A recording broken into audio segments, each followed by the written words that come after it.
Today and Across the Fence, if you know someone who likes to garden, beginner or pro, we have a range of gift ideas to offer, from plants and tools to the newest Master Gardener course. Our gardening experts will share some of their favorites and some of the newest products. Good afternoon and thanks for joining us. I'm Judy Simpson. With me to begin our program is UVM Extension horticulturalist Leonard Perry. Welcome. Happy holidays. Great to be back. Same to you. Now, of course, this time of year when you think about flowers and plants, of course, the poinsettia comes to mind. The poinsettia is the holiday plant most people think about. It's actually the most important during the year, most sold holiday plant. Of course, most people are familiar with the red ones, but there are many other colors. In fact, there are just so many colors. I love this time of the year. I think it's the most beautiful sight during the year to go in a greenhouse chock full of thousands of poinsettias in full bloom. I'd like to thank Clausen's of Colchester for providing these for us to look at. And these are just some of the examples, some different ones. Now, up front, we have one called Cortez Burgundy. It's a darker red. It's a kind of a burgundy color, and it's a smaller plant, you know, if you don't have much room. And then all the way up to this one closest to me, which is huge, and there are even bigger ones with several plants in here. This is a punch series. It's a new one with a white speckling in there. There's an ice punch and a sparkling punch, but several different colors, and you can get reds and whites and pinks all mixed in. Right in front here is Monet. That's one with kind of a speckly pink, and that's just such a gorgeous plant. It's interesting that Clausen's now grows totally biologically, no pesticides. So, no kidding. That's the way growers are growing now. So just, you know, biological insects and so forth. And down front is one that's kind of interesting. It's an example again of the couple of different colors. A lot of people may be familiar with the one called Jingle Bells, which has these white specks. This is actually a newer one called Glitter. I think the white in it with the red just goes really great. Now, just a couple tips with the poinsettias. They don't like cold, so getting them home, make sure they're wrapped up well in some sort of paper bag or plastic garbage bag, whatever. Make sure the car is warm, and at home, keep them away from drafts. They don't like drafts. And then also even watering. If anything, don't overwater. Do they like a lot of sun? They like as much sun as you can give them. Oh, okay. And as far as they tend to like it a little bit warmer, but next to it here is another holiday plant. This is the cyclamen. This purple one here, they come in pinks and reds and whites. A lot of buds on this. You want to look down in it below and see if there's lots of other buds coming. They like it a little bit cooler, you know, say in the 60s, maybe even high 50s, and even watering. Too wet, too dry, they don't like that. So they'll kind of fade. So that's a cyclamen, one that likes it warmer like the poinsettia here. This is the orange. There are many different colors of this, bright colors of Kalanchoe. That's a great Christmas plant. You see a lot of those. And then there's some other things, if you want, just a couple of ideas. This is an amaryllis bulb, grows a big stalk with the big flowers. This is a kit. Everything you need in there is the bulb, the medium, for somebody that doesn't really have much time or have the wherewithal. Great for a grandmother. Exactly. In fact, mine has about 3 of them, you know, a wise mom. And then this is a little kit here you can get. It's paper white narcissus. Doesn't need cold like other narcissus. It just comes already. You just put water in here, roots come down, and it'll make the fragrant white flowers. Terrariums are big now, and I thought this was really kind of fun. This is actually a plant in here, an air plant, Tillandsia. It's related to the Spanish moss. And this is an ornament you can hang on the tree each year and just keep little plants in that. So terrariums are big. This is kind of a holiday version for the Christmas tree of those. I know you have a lot of other things that we're going to get to in a minute, but I want to talk to Heather Carrington. Heather is the Master Gardener Program Coordinator. Welcome. Hi, Judy. Thank you for having me. Yeah, nice to see you again. So who is this Master Gardener Program for? It really is for anyone who has an interest in gardening, from the novice gardener to the experienced lifelong gardener.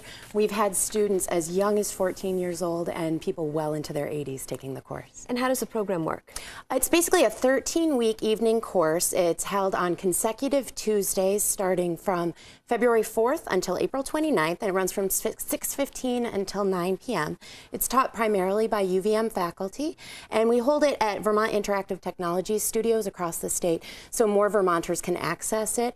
It's a live interactive broadcast, so they have access to the instructors to ask questions live during the course.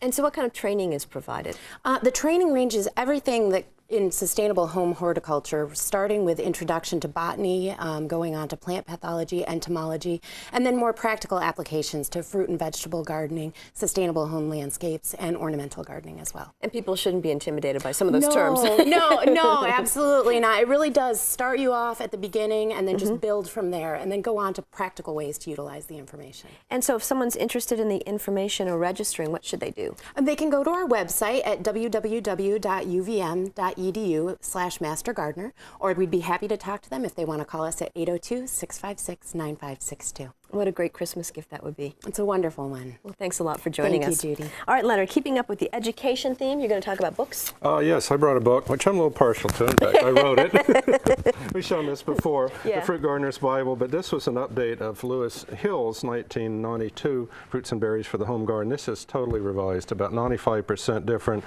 full, size format, 4-color throughout, 3 main sections, introduction, four actually, introduction, small fruits, tree fruits, and then the pests and culture and so forth at the end. So very readable, a lot of information packed in here, all kinds of fruits. If you know someone or like growing fruits, this might be a real good reference. And great illustrations, too. Very good illustrations, exactly. All right, well, joining us now is Sarah Kingsley Richards. Sarah is a researcher in the UVM Plant and Soil Science Department, and she's been working with Leonard in his gardening studies and trials.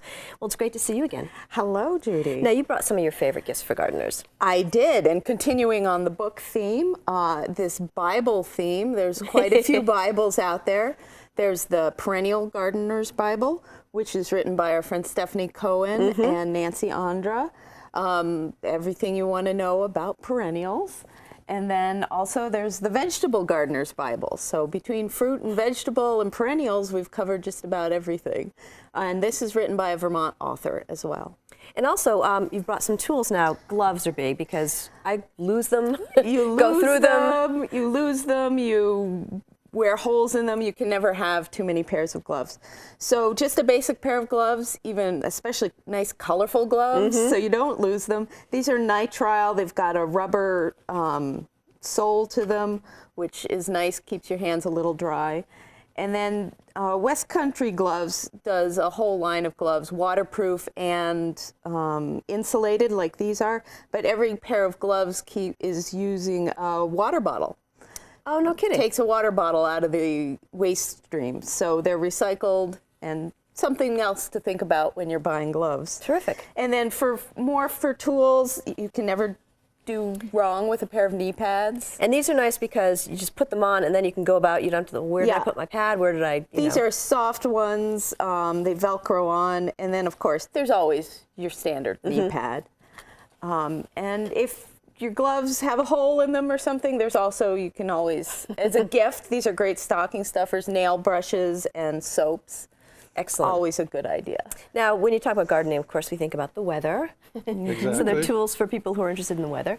Even people that don't garden should like the weather and just to know how much rain or whatever. Here's just one example. Many can get sophisticated, like I've got a wireless rain gauge, but actually nothing works as well as going out checking just a regular rain gauge. This is a nice one, a brass from Conant Brass, but they're just inexpensive ones you get at hardware stores as well, so in home stores. So just in any types of things like that, or even temperature, different temperature type dials. Now, speaking of water, a lot of people, really, I find one of the problems is knowing when to water plants. So forgetting to water the plants. Exactly, you can feel it if you get pretty good at it. But if you're not too good at that, or like little gadgets like I do, a meter like this is digital. They even have ones with all the plants in it, so you can program what kind of plant you have, and it'll tell you if it's wet or dry, depending. But this just tells you wet or moist. But if you want something really kind of fun, this is one I found this year. This is a pot, and you plant in it. It has little wicking cords in the bottom that go to the bottom. That has water, and you put the water in the side here. Now the fun thing is there's a little squirrel in here, and you can see the squirrel's down because there's no water. If you put water, the squirrel comes up. So you look at the squirrel and see how deep it is. So just something fun if you really want, especially if you have kids. I think that would be fun. Oh, that's great. That's awesome. Now, of course, if you're gardening inside, you need some pots. You need pots. There's all sorts of pots available, indoors and outdoors. Going on the recycling green theme, there's a lot of pots nowadays made out of recyclable materials. These are bamboo pots. And they're really pretty. And they're very pretty. And you could even take one of those gift plants, a poinsettia or a cyclamen, and put it in this pot and make it as a gift. That way they can replant or put something else in it down the line. There's also a couple different things, little herb garden type of things. This one's kind of neat. It's 3 pots that hook together, so you only need one hanger to hang them up. Again, great for someone who's in an apartment, limited space. Very space savings, and you can plant your herbs right there by the kitchen sink. Excellent. Also, that's indoor stuff, but if we're moving outdoors, more tools. You can never go wrong with a good pair of pruners. Excellent. This something that fits your hand, that's not going to give you blisters. These little guys are kind of popular these days. Like I said, someone with small hands would like these small ones, and they fit in your pocket really easily. And then also a saw of some sort, pruning saws. I like this one. It's got a very non-slip grip, and it's retractable, so you don't have to. Not as many accidents. Yeah, not as many accidents, and it's very easily handled. Again, a saw that you could put in your pocket and not worry about. Put in your pocket. And of course, watering cans never make a bad gift. Okay, and you've got some more ideas for us, Leonard? Exactly. In fact, those tools are some of my favorite. You know, a good Right. pair of that. My wife loves those small ones, and that folding saw. I know we were talking earlier about those are just great. You Really can get handy. bigger ones and carry it out there, and it's nice because it does fold up easy. But don't forget about the birds this time of year. I love Right. watching the birds, and you know it's cold out. They don't have much in the way of seeds, so a couple of different ideas. There are just so many different bird items you can get, heated bird baths and so forth. But this is actually like a Christmas ball made of peanuts. It actually looks pretty good. Really, you know, almost eat that, but you hang that out for the birds, so you have an attractive thing during the holidays, plus they can, you know, peck away at it. And then some sort of feeder. Now this one is, I like, it's a very heavy wire mesh, and what we like to do is just put raw peanuts, shelled peanuts in here, but carrying on that theme, and birds just love that, all manner of birds, but you can put sunflower seeds, anything that's bigger in here. Those are just great. And so just some sort of bird feeders. And easy to clean, too. Very easy to clean. Some of the better ones actually can just remove the base here, take this out and remove the base and clean it, which you want to do with any of the bird feeders, Right. you know, periodically during the season. So that's, you know, something you want to do there. Now, as far as you're feeding the birds, feed yourself. Of course, you have all that produce in there. Or you're thinking about next year's garden. There are just any number of things. We have some produce bags here, which are nice. They're kind of like a fabric, not like cheesecloth, but more heavy duty. You can take to the store and put your produce in, so you save all those plastic bags. Well, You're not that'd be having nice, to yeah. just, you always end up with too many of those, wonder what to do. Herb shears here, just those are very nice. You can, and they have several blades, so when you cut, you get many different ones here. It saves you a lot of cutting. This is one that they come in sunflowers, and this is a hibiscus. I know you said you've used I have one of those. I love it because it works on all different sizes of bowls. You just plop it on top. Yeah, you just and it's plop great. it on top, and it just stays there and it seals it and keeps the food fresh. Plus, it's very attractive. But again, it saves on that plastic wrap.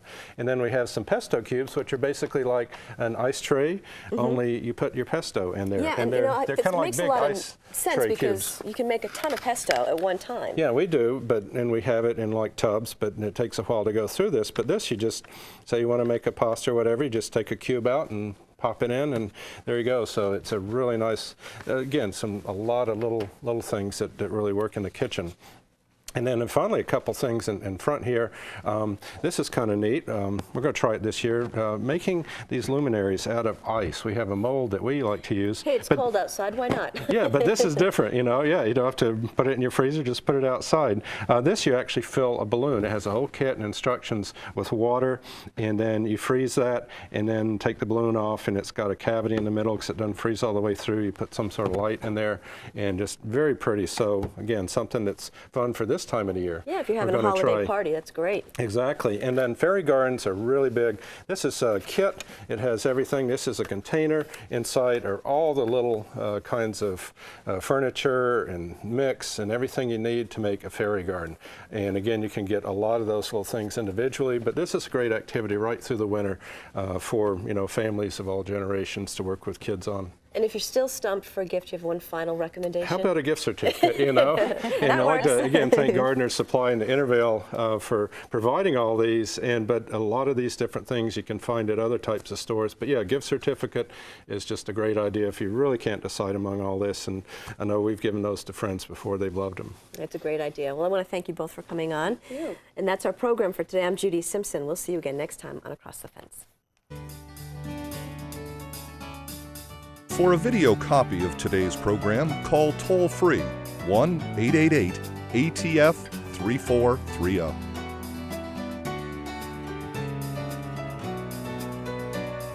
Across the Fence is brought to you as a public service by University of Vermont Extension and WCAX TV.